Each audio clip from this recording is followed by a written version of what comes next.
place à une nouvelle édition sur la TVM. Merci d'avoir choisi nos chaînes pour vous informer. Avant d'entrer dans les détails de nos actualités de la semaine, un bref rappel sur les dernières informations. Sur la Coupe du Monde 2026, les 4 premières nations du classement mondial de la FIFA. Et maintenant, place aux actualités nationales de la semaine. La psychose gagne la population après la série d'enlèvements et de meurtres particulièrement atroces survenus ces derniers jours. Le colonel Rangé Nérina Michael a déclaré qu'il ne s'agit pas de simples faits divers, mais d'actes de terrorisme visant à semer la peur et à ternir l'image de Madagascar sur le plan international. Le président de la refondation, accompagné de ses collaborateurs, s'est rendu auprès des familles endeuillées afin de leur présenter ses condoléances et de leur apporter son soutien. Les dispositifs de sécurité et de prévention ont été renforcés, tandis que les enquêtes se poursuivent pour identifier et traduire en justice les auteurs de ces actes criminels. Babi Stéphane, l'imam Ravouafsan. D'après le colonel Rangé Nérina Michael, les ennemis de la nation cherchent aujourd'hui à instaurer un climat de terreur au sein de la population malgache.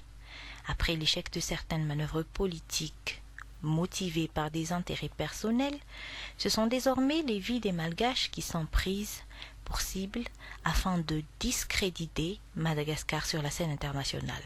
C'est profondément regrettable car cela dépasse désormais le cadre de la politique, affirme-t-il. Ce que nous vivons relève du terrorisme. L'objectif est de faire croire à la communauté internationale que Madagascar est un pays instable. Une stratégie similaire avait déjà été observée en 2017 et 2018. À ma connaissance, 90 cas de disparition ont été signalés, dont 43 ont retrouvé leur famille, 3 ont été retrouvées mortes, tandis que le sort des 47 autres demeure inconnu. Il appartient désormais aux forces de l'ordre d'établir la réalité de ces disparitions. Le président de la refondation et son épouse, accompagnés du conseiller spécial Thierry Rampanarive, ainsi que de plusieurs membres du gouvernement, ont présenté leurs condoléances aux familles des victimes. Ils se sont rendus auprès de la famille de Ravel Manatsuzouar Mitantsu, un jeune homme de 19 ans, victime d'un enlèvement contre rançon avant d'être sauvagement assassiné. Son corps a été retrouvé à Ntsuboulou. Ils ont également apporté leur soutien à la famille de Razaf Machacha Fechanien, âgé de 15 ans, retrouvé sans vie à Tungari Vanduranfutsi. Le même sort également est arrivé à Anjianarville Joël Célestin, 30 ans, retrouvé mort à Mbwansbe, son véhicule ayant également disparu.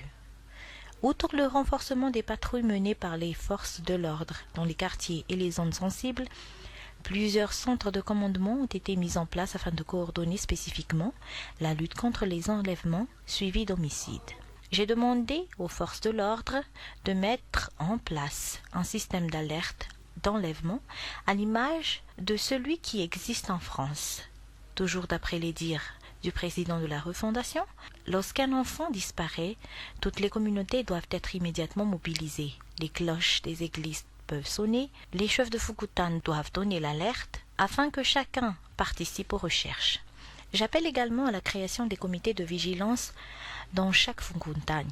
La présidence de la République est prête à soutenir financièrement ces structures afin qu'elles puissent accomplir efficacement leur mission. Toute personne disposant d'informations est invitée à les transmettre sans hésitation aux autorités compétentes afin qu'une intervention rapide puisse être engagée. J'appelle également les Malgaches à faire preuve d'unité, de confiance et de solidarité et à collaborer étroitement avec les forces de l'ordre pour permettre l'arrestation rapide des auteurs de ces actes criminels. En plus de ces 3 meurtres ayant coûté la vie à des innocents, un 4e cas a également été signalé à Tomadink. Une enquête approfondie est actuellement en cours. Madagascar a célébré à Thomas la journée africaine de la lutte contre la corruption. Le président de la refondation a fait appel à tout un chacun, surtout les jeunes, à prendre part à cette lutte. Un nouveau bureau pour le Bianco a été inauguré le jour même. Les détails avec Nalsour Andjemasnour. La corruption demeure l'un des principaux freins au développement d'un pays, selon le colonel Michael Randjanirin. Face à ce fléau, la lutte ne relève pas uniquement du Pionco ou du gouvernement, mais constitue une responsabilité collective. Elle nécessite toutefois un changement de mentalité et un engagement de chaque citoyen. À l'occasion de la Journée africaine de lutte contre la corruption, célébrée le 10 juillet à Tuamasen, le chef de l'État a appelé les jeunes Malagasy à s'impliquer davantage aux côtés des autorités dans ce combat. Au total, 1135 dossiers de déclaration de patrimoine ont été déposés durant cette journée. Une démarche qui s'inscrit dans le renforcement de la transparence et de la bonne gouvernance.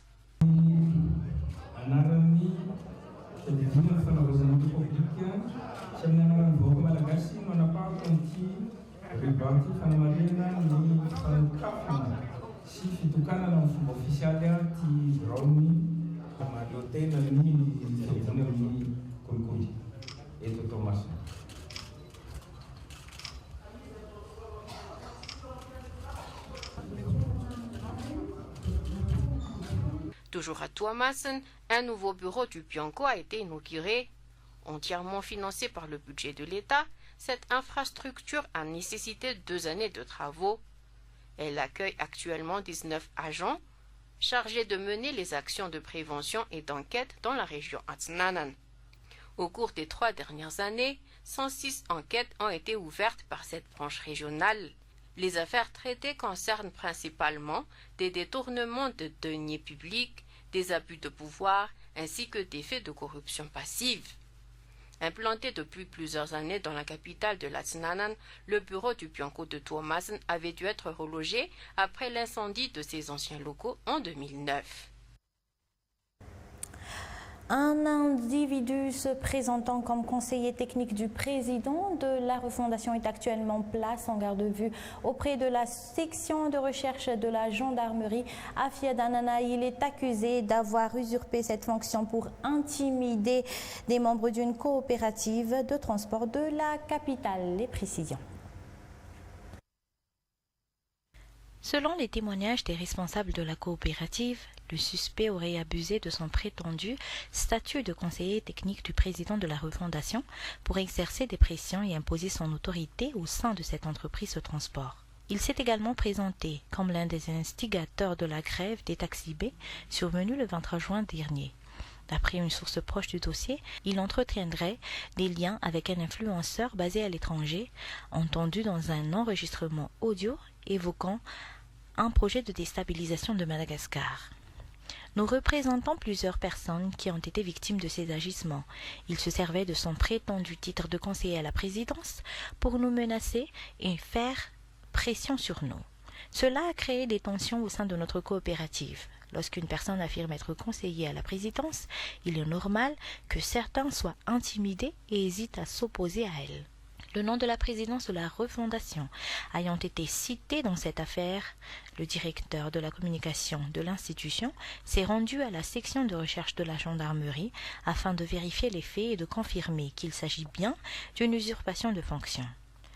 La personne interpellée est soupçonnée d'être impliquée dans des actes de déstabilisation, notamment en lien avec la grève des taxis B, affirme Holly Mercia. Elle fait actuellement l'objet d'une enquête et sera déférée devant le parquet ce lundi. Par ailleurs, plusieurs plaintes indiquent qu'il se présentait comme conseiller technique auprès de la présidence de la République. Je tiens à préciser qu'il ne fait absolument pas partie des membres du cabinet de la présidence. Nous avons également été informés qu'un député tenterait d'intervenir en sa faveur. Nous réaffirmons notre soutien aux enquêteurs et demandons qu'aucune intervention extérieure ne vienne entraver le cours normal de l'enquête et de la procédure judiciaire. Le directeur de la communication a également précisé que les déclarations du président de la refondation prononcées récemment à Tuamasen concernant le rôle des conseillers techniques n'ont aucun lien avec cette affaire. Il s'agissait, selon lui, d'un rappel à l'ordre général sur l'émission de cette fonction. Si des plaintes sont déposées contre des personnes se présentant comme conseillers techniques, il convient de rappeler que ces derniers n'ont qu'un rôle de conseil. Ils ne sont pas habilités à exercer une autorité administrative, ni à accomplir des actes relevant de l'administration publique. Toujours d'après les dires du directeur de la communication, toute personne usurpant cette qualité pour abuser de son pouvoir s'expose à des poursuites. La présidence de la refondation affirme ne pas s'immiscer dans les investigations menées par la gendarmerie. Elle indique toutefois qu'il est de sa responsabilité de vérifier les informations lorsque son nom est cité dans une affaire, tout en laissant la justice suivre son cours. Et une autre actualité qui a marqué la semaine, le deuxième examen officiel de l'année, le brevet d'études du premier cycle ou BEPC a débuté ce 6 juillet sur l'ensemble du territoire national et se déroulera pendant 5 jours. Et s'est déroulé pendant 5 jours. Cette édition 2026 a enregistré une hausse de 9,49% du nombre de candidats par rapport à l'année précédente. Au total, 327 815 candidats composent à travers Madagascar, dont 2991 au centre d'examen du lycée moderne Tampeflou. À Antananarive, le lancement des épreuves s'est déroulé dans le calme et dans le respect du calendrier depuis l'ouverture des enveloppes sécurisées jusqu'au début de l'épreuve de Malgache. Meva Boudormouvuni sur les images de Rida Rakoutsan. Les épreuves du brevet d'études du premier cycle au BEPC se poursuivent sur l'ensemble du territoire national. Les candidats ont débuté l'examen par l'épreuve de Malagasy. Le centre d'examen du lycée moderne à Tampeflou, avec ses annexes de Mahamas Est et Antan Barnadjin, figure parmi les plus importants du pays. À lui seul, il accueille 2991 candidats sur les 327 815 inscrits cette année à l'échelle nationale. La session 2026 enregistre une hausse significative du nombre de candidats.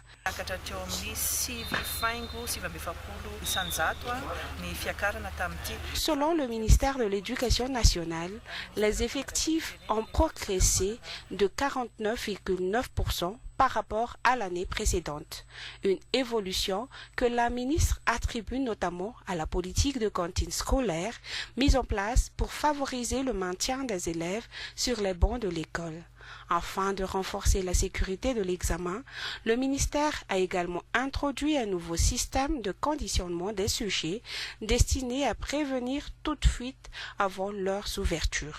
À l'occasion du lancement de cette session, les 3 ministres en charge de l'éducation se sont rendus au centre d'examen du lycée moderne Tampeflou pour constater le bon déroulement des premières épreuves. Et parallèlement aux épreuves du BEPC, les candidats au brevet d'études professionnelles ou BEP ont également composé cette semaine. Au total, 9 984 candidats étaient inscrits à travers le pays. Parmi eux, 1536 issus des filières du secteur tertiaire ont passé les épreuves au lycée technique d'Tampeflou. Le BEP se distingue par son orientation professionnelle. Il permet aux diplômés d'intégrer directement le monde du travail. Le lancement des épreuves s'est déroulé en présence de 3 membres du gouvernement venus encourager les candidats et constater le bon déroulement de l'organisation. Récit de Meva Poudarfou.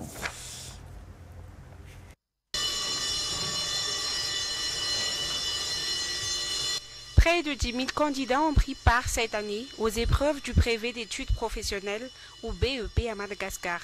Au total, 9 984 candidats étaient inscrits, soit une augmentation de 14% par rapport à l'année précédente. Au lycée technique, 1536 candidats ont composé dans les filières du secteur tertiaire. Comme pour le BEPC, les épreuves ont débuté par la matière Malagasy. Diplôme à vocation professionnelle, le BEP est reconnu comme étant de niveau équivalent au baccalauréat, ouvrant ainsi la voie à l'insertion professionnelle ou à la poursuite des études.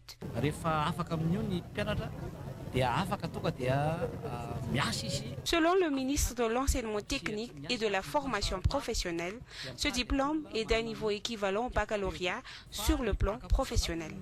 Il permet ainsi que lauréats d'intégrer directement le monde du travail. De nombreuses entreprises étant actuellement à la recherche de titulaires du BEP. dia manala bac technique izy na bac enseignement général. En revanche, les élèves qui souhaitent poursuivre des études universitaires devront obtenir un baccalauréat technique. Le déroulement des épreuves s'est effectué dans le calme, sans incident majeur. Les consignes ont été globalement respectées, notamment le délai de grâce de 15 minutes accordé après le début des épreuves. Les examens du BEP se sont achevés jeudi sur l'ensemble du territoire national. Et dans un tout autre sujet, l'aéroport international d'Ivat franchit une nouvelle étape dans sa modernisation. Le terminal dédié aux vols nationaux est désormais entièrement rénové et accueille les passagers dans des infrastructures plus modernes et plus performantes. Porte par Ravnala Airport, ce projet vise à améliorer la qualité de service, accompagner la croissance du trafic aérien domestique et promouvoir également le tourisme. Reportage de Voulara Farasso. L'aéroport d'Ivat franchit une nouvelle étape dans sa modernisation. À l'issue des travaux de rénovation du terminal dédié aux vols domestiques, les infrastructures répondent désormais aux standards internationaux dans le cadre du programme Airport Service Quality ou ASQ, axé sur l'amélioration de la qualité des services et de l'accueil des passagers. Les travaux ont permis de doubler la superficie du terminal passager, d'aménager un salon réservé aux voyageurs VIP et de tripler la capacité du système de traitement des bagages. Ces améliorations, selon Ravnala Airports, s'inscrivent dans l'objectif fixé par l'État de soutenir le développement du tourisme. Selon Rabarzon Mamtin, responsable des passagers chez Ravnala Airports, la capacité du poste d'inspection filtrage ou PIF a été considérablement renforcée. Alors qu'un seul poste permettait auparavant de traiter 120 passagers par heure, 2 postes sont désormais opérationnels, portant cette capacité à 216 passagers par heure. Les espaces d'attente ont également été agrandis. La superficie du terminal est passée de 380 m² à 760 m², tandis que le nombre de sièges disposés est passé de 151 à 260. Le traitement des bagages a lui aussi connu une nette amélioration. La capacité est passée de 297 à 900 bagages par heure, grâce notamment au remplacement du convoyeur, dont la longueur est passée de 26 mètres linéaires à 80 mètres. L'objectif est d'accroître le nombre de touristes et de contribuer au développement économique du pays. Et donc aujourd'hui, les 2 destinations phares sur lesquelles nous sommes en train de travailler, c'est la Chine et c'est l'Inde. Donc 2 destinations qui sont importantes à la fois pour le tourisme mais aussi pour l'affaire.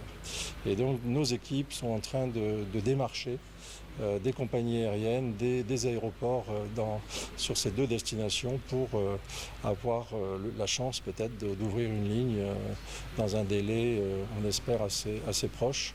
Ces informations ont été communiquées à la presse lors de la présentation des travaux de modernisation achevés au terminal des vols nationaux de l'aéroport d'Ivat.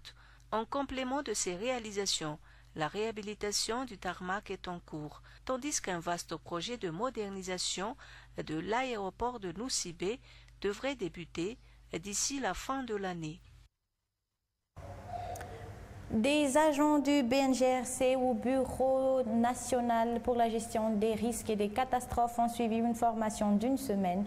Il s'agissait d'une formation sur comment remonter des informations en situation de crise, mais également d'une formation sur l'importance de la communication avec les médias. L'importance d'une bonne communication a été soulevée afin d'éviter l'incompréhension, mais surtout la désinformation. Les intervenants font partie de l'ENSOSP, ou École nationale des officiers de sapeurs-pompiers en axe en provenance de France. Les 2 parties ont affirmé leur satisfaction durant la remise d'attestation, dont certains des agents ont été révélés aptes à être formateurs par la suite. 8 régions du pays ont bénéficié du programme d'apprentissage socio-émotionnel adapté à la petite enfance depuis 2023. Il s'agit du programme Finkekwal par Génération Mada. L'objectif est de lutter contre les discriminations que rencontrent les enfants. Les résultats du programme seront présentés lors des journées de restitution prévues les 16 et 17 juillet au Fofikri Ilafi. Noursourandji Manana sur les images de Jackie Lakoutmang. Près de 13 000 enfants âgés de 3 à 9 ans ont déjà bénéficié du programme d'éducation socio-émotionnelle Finkekwal depuis son lancement à Madagascar par Génération Mada. Adapté aux réalités du pays, il vise à favoriser une véritable appropriation locale et à susciter un changement durable au sein des écoles, des familles et des communautés. À travers Finkekwal, Génération Mada contribue à faire évoluer les pratiques éducatives afin de permettre à chaque enfant de développer pleinement son potentiel. Pour nous, c'est aussi important que d'apprendre à lire et à écrire. Aujourd'hui, dans les écoles à Madagascar, comme partout à travers la planète, on apprend à nos enfants à lire, à compter, les mathématiques, etc. Mais on ne leur apprend pas encore assez bien à devenir des êtres humains empathiques, à l'écoute des autres, citoyens du monde. Et donc pour nous, ces compétences, elles sont aussi importantes que les compétences académiques qu'on apprend à l'école. Finkekwal a pour ambition de développer 25 compétences sociales et émotionnelles chez les enfants malagasy dès la petite enfance. Le programme les aide à reconnaître et gérer leurs émotions, à développer leur empathie, à renforcer leur confiance en eux et à résoudre les conflits de manière pacifique et constructive. Ces compétences, c'est vraiment un levier du développement durable et de la réduction à terme des conflits, des difficultés, des conflits politiques, sociaux, économiques, etc. Et donc notre appel aujourd'hui, c'est vraiment de reconnaître ces compétences socio-émotionnelles comme un pilier fondamental de l'éducation de la petite enfance, car cette reconnaissance, elle permettrait de renforcer la qualité des apprentissages, de favoriser des environnements scolaires qui sont plus inclusifs et plus bienveillants entre les garçons et les filles, entre les enfants en situation de handicap et les enfants qui ne sont pas atteints de ces vulnérabilités. Et ça permettrait surtout de préparer cette future génération d'enfants et de jeunes à devenir des citoyens responsables et engagés. Les résultats et les perspectives du programme seront présentés lors des journées de restitution prévues les 16 et 17 juillet au Fofikri Ilafi en présence des différents partenaires et acteurs engagés dans sa mise en œuvre. Fin de cette édition. Merci de l'avoir suivi jusqu'au bout. Merci également à l'équipe de la rédaction et l'équipe technique professionnelle de la TVM qui se sont joints pour mener à bien cette édition du journal en version française. Yantara Koutoumana sera avec vous dans le journal en version malagasy. Bonne suite de programme. Au revoir.